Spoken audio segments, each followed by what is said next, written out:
Abrimos el segundo bloque de este programa y continuamos con nuestro informe central del día de hoy. Estamos hablando de inundaciones. Muchas veces nos preguntamos algunas cuestiones de inundaciones, vemos algunos resultados, pérdidas económicas, pero nos preguntamos a veces por qué sucede este tema. Bueno, para hablar de este tema hicimos una entrevista importante y voy al encuentro de Nicolás Kreglevich. Hola Nico, ¿cómo te va? ¿Cómo te va? Contento de sumarme. Para hablar de este tema de inundaciones, fuiste a hablar con alguien que sabe mucho, con el doctor Ricardo Mascheroni, ¿no? Entrevistamos a Ricardo Mascheroni, abogado ambientalista reconocido de la ciudad y de la provincia de Santa Fe. Él nos contó cómo está el tema de las inundaciones en la ciudad, por qué se producen y también cuáles son unas de las soluciones que se podrían dar, entre ellas la deforestación. Una entrevista por demás interesante que le hicimos al reconocido abogado y ambientalista Ricardo Mascheroni para seguir indagando por qué nos suceden algunas catástrofes en nuestra región, por qué sufrimos tanto las inundaciones.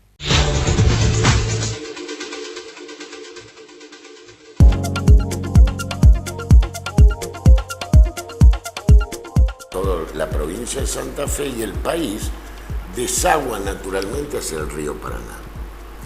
Cuando existían las formaciones forestales, cuando existían humedales en el interior de la provincia, que eran esteros, lagunas, pantanos, el agua que venía del oeste, en las grandes precipitaciones, las formaciones forestales la retenían, no solo que la retenían fijándola con las raíces a los acuíferos subterráneos, sino producían evapotranspiración. O sea, mucha volvía a la atmósfera. Lo que iba quedando se asentaba en esas lagunas, en los humedales santafesinos, lo que era toda la cuenca de los bajos submeridionales. Y cuando llegaba a la zona de escurrimiento propiamente dicha, la zona de poblaciones, la costa oeste del río Paraná, ya esa riada, esa escorrentía había perdido fuerza. Cuando el bosque no está mal, la erosión pluvial arrastra esa capa de tierra negra y la deposita en los lugares bajos. Entonces los pantanos, los humedales se van cubriendo de todo ese limo. El escurrimiento, al no tener freno, al no tener barreras, al no tener amortiguación y retención en esos humedales, baja muy rápidamente hacia los cursos principales. A partir de los últimos años se han incorporado millones de hectáreas de tierras históricamente marginales a la producción. Entonces, quien compraba por unas pocas monedas hacia los desarrolladores inmobiliarios y especuladores inmobiliarios que compraban tierra de bajo valor venal por moneda, pero que tenían una gran capacidad económica para trabajarla, ¿qué hacían? Secaban todos los humedales. Con bombas muy poderosas tiraban el agua aguas abajo. O cavaban canales y derivaban el agua. Todo ese proceso aceleró todo este escurrimiento. Indudablemente que la agricultura industrial viene a agravarlo. Trabaja con maquinaria hiperpesada, gran cantidad de agroquímicos tóxicos que impermeabilizan el suelo. La siembra cero prácticamente no rotula la tierra y no capta humedad, no hay formaciones arbóreas que evapotranspiren la humedad y bueno, las partes bajas hoy se inundan todas y por eso se ha dado este hecho que nunca se había dado de localidades que en la historia se habían inundado. Esto se va a ir profundizando. De este tipo de lluvia a lo largo de la historia en Santa Fe ha habido muchísimo. Lo que ha cambiado es el uso del suelo. Y este uso del suelo se transforma en una avenida, una planicie, que rápidamente, en cuestiones de hora o de días como máximo, lleva el agua hacia los cursos principales. El curso principal es el río Paraná, y bueno, y esto es lo que hace colapsar. Pero también, ¿cómo se agravó? Córdoba, que ha tenido una actitud desaprensiva con la cubierta forestal, inclusive mayor que la provincia de Santa Fe. Hoy le queda más o menos un 3, un 5% de toda la cubierta forestal, y además está más elevada. ese agua viene mucho más rápido, se ha incrementado la explotación sojera, hacen canales, como ha salido en los medios, cientos de canales clandestinos que desagüan. Santiago del Estero ha perdido prácticamente la totalidad de los montes naturales, el régimen de lluvia ha cambiado, y bueno, eso hace que la provincia de Santa Fe reciba todo el aporte de esa masa líquida, de esos excedentes de agua, y no tenga ningún freno, ningún factor que amortigüe, que haga de efecto esponja. Y bueno, estas son las consecuencias que se están dando en nuestra provincia.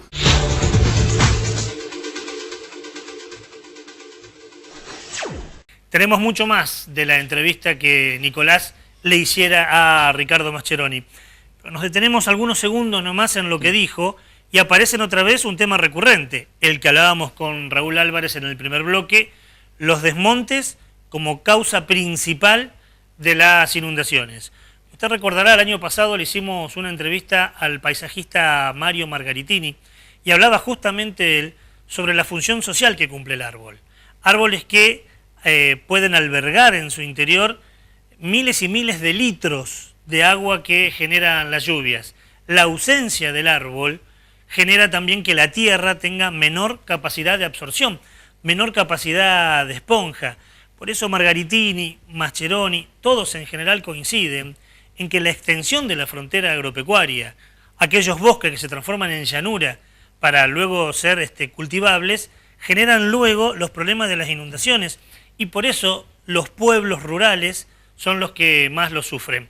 Mascheroni también hablaba de los negocios inmobiliarios, ciudades que crecen sin tener planificación urbana, y por eso algunos barrios, como nos sucede en Santa Fe, también en Santo Tomé, que funciona como una especie de fuentón, son los que más sufren. Vamos a seguir hablando de este tema y vamos a seguir preguntándole cosas a Ricardo Mascheroni. Momento de presentar la segunda luz del semáforo, la luz amarilla. Voy al encuentro de Raúl y la segunda luz amarilla tiene que ver con algo que sucede en Santa Fe, una carta que el colectivo Paren de Fumigarnos entregó hace pocos días al gobernador de la provincia. Así es, hace pocos días se entregó al gobernador Lischep. ¿Por qué? Porque se pide que no se trate en sesiones extraordinarias la ley Bertero. ¿Qué es la ley Bertero? Te lo comentamos en la luz amarilla.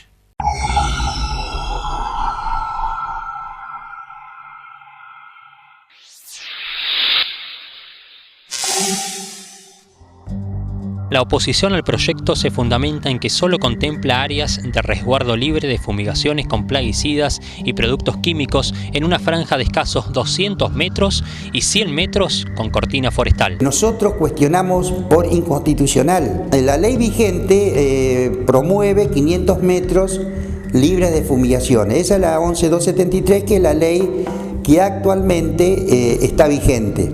El proyecto de Bertero retrotrae 500 metros a 200 metros. Y la Ley General del Ambiente, la 24501, que es una ley nacional, dice de que las cuestiones ambientales no pueden ser retroactivas, no pueden ir para atrás, siempre para adelante y en beneficio del ambiente y de la salud de la gente. Para la multisectorial, las zonas de resguardo de salud pública alrededor de las zonas pobladas deben contemplar como mínimo lo dispuesto en fallos ejemplares de la justicia provincial, como el conocido Fallo de San Jorge. Recordemos que este fallo prohibió las aplicaciones con agrotóxicos a menos de 800 metros de donde viven los vecinos debido a los impactos que producen en el medio ambiente y la salud.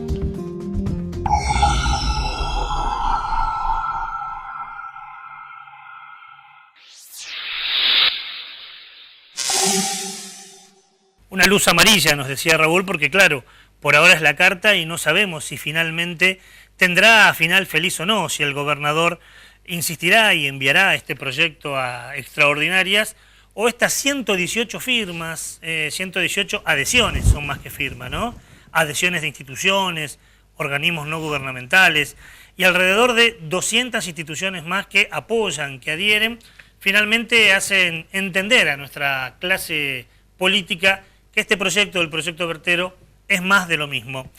Sobre todo para que no sigamos sufriendo lo que estamos sufriendo y es nuestro informe del día de hoy, las inundaciones. Dijimos que muchas son las causas, son los canales clandestinos, que muchas veces los terratenientes o los productores agropecuarios hacen y derivan el agua a los pueblos y a las ciudades. Es también el boom inmobiliario en algunos casos, es el cambio climático, pero también es, lo hemos dicho en más de una oportunidad hoy, la desforestación, la terrible desforestación que sufre nuestro país. Y ese va a ser uno de los temas que también hablaste, Nico, con Ricardo Mascheroni. Así es. Lo encuentra como una causa, ¿no? Lo encuentro como una causa. La deforestación, y sumo también a lo que dijiste, el uso de agrotóxicos a mansalva y en lugares donde no se deberían usar en tanta cantidad como se están usando ahora. Es la segunda parte que tenemos con el doctor Ricardo Mascheroni, buscándole alguna explicación a por qué regularmente tenemos pérdidas millonarias, pero también tenemos pérdidas de vidas por la inundación.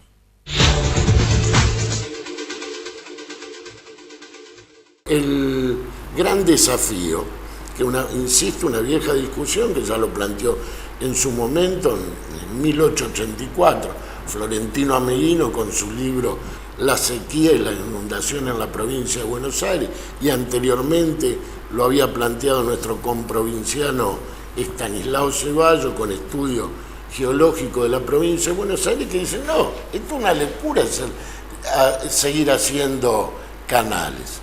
Lo que tenemos que ver es cómo retenemos el agua, cómo amortiguamos el régimen de crecida y no cómo sacamos el agua rápidamente. Pues esto tiene otro problema que no se está hablando en este momento. Sequía e inundación son dos caras de la misma moneda, tan íntimamente interrelacionadas, pegadas. Cuando se van los periodos de inundación, alternativamente y en forma inmediata vienen grandes sequías.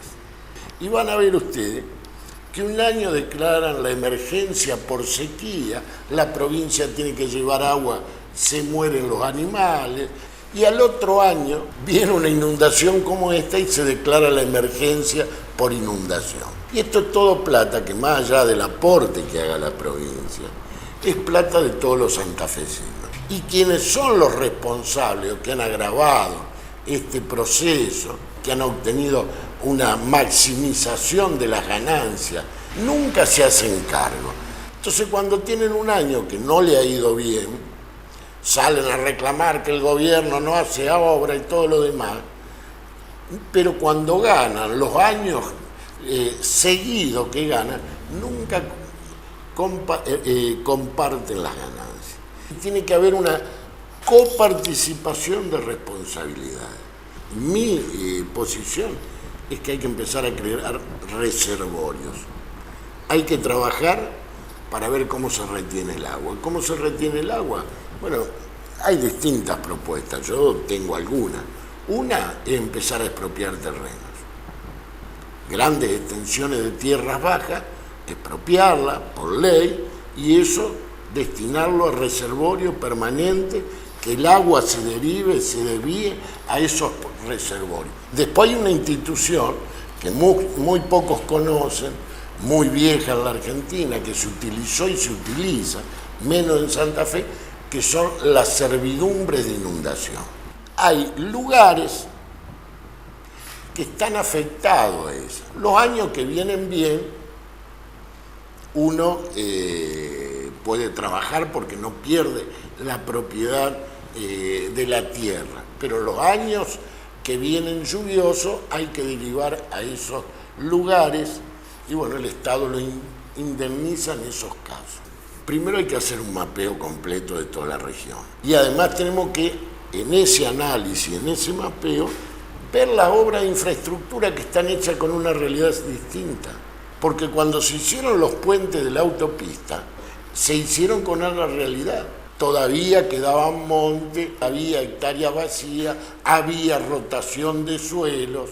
Hoy la autopista la pasa por arriba cualquier inundación, lo vimos en el 2003, en el 2007, en abril del año pasado, este año. Hay que cambiar la mirada. Los tiempos no son iguales, la geografía, el uso del suelo ha cambiado de una forma absolutamente distinta. Los bajos submeridionales, digamos, tenían en época de grandes lluvias una gran capacidad de amortiguación de los excedentes hídricos. Eso se ha incorporado a la producción. Zonas, departamentos que eran exclusivamente para ganadería, que no rotulan la tierra, que mantienen el entorno más o menos natural, han desaparecido. Sigue habiendo una apropiación injustificada de los humedales. Siguen avanzando los desarrolladores inmobiliarios. Se meten en la desembocadura de los ríos, lo que está pasando con el Luján en Buenos Aires, que tapa todo el escurrimiento. Está pasando en la laguna Setúbal. Si no hay mecanismo de retención, si no hay un control de la canalización, si no hay un intento nuevo de reforestar, el problema lo vamos a tener alternativamente.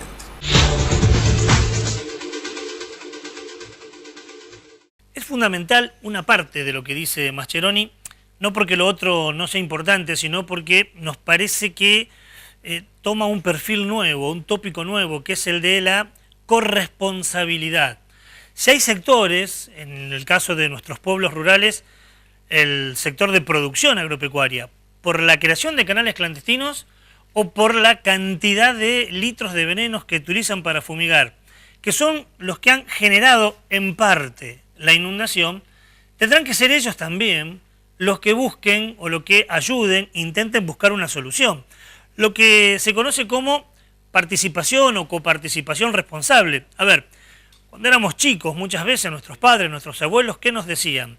Que nosotros debíamos remediar aquel error que habíamos cometido, aquel mal que habíamos cometido. Eso dice Mascheroni cuando habla de la coparticipación responsable.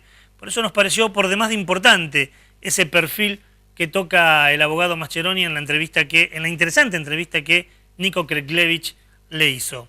Al igual que el año pasado y otros años, también tenemos una sección en nuestro programa que son las efemérides. Recordar algún hecho que ocurrió en esta semana. El 5 de marzo se reconoce como el Día de la Eficiencia Energética. Esto fue declarado así en la primera conferencia que se realizó sobre energías renovables en la década del 80 en Austria. Allí se declaró que los 5 de marzo nos detengamos un instante a pensar sobre eficiencia energética. Mire, le adelanto que el tema es tan rico y tan interesante que la semana que viene vamos a dedicar nuestro informe central a este tema en una por demás de interesante entrevista que le hicimos a un especialista, a René Galiano.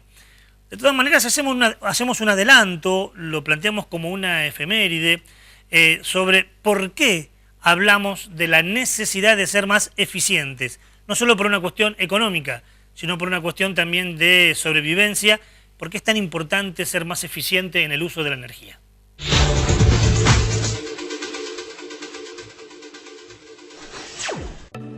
Desde fines de los 90, cada 5 de marzo se celebra el Día Mundial de la Eficiencia Energética. Se propone como una fecha para reflexionar sobre el uso racional que le damos a la energía y actuar en consecuencia. La eficiencia energética hace referencia a la administración adecuada del uso de energía. Esto no implica renunciar a nuestra calidad de vida. Se trata de obtener los mismos bienes y servicios energéticos empleando menos recursos. ¿Cómo lo hacemos? Muy sencillo. Mejorando los procesos de producción, reciclando, usando productos menos contaminantes y un consumo inteligente de cada fuente energética.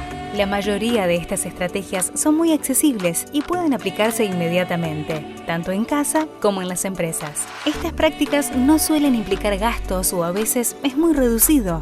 Usar eficientemente la energía y disminuir la contaminación de nuestro hogar, es decir, de nuestro planeta, es un deber que está en nuestras manos.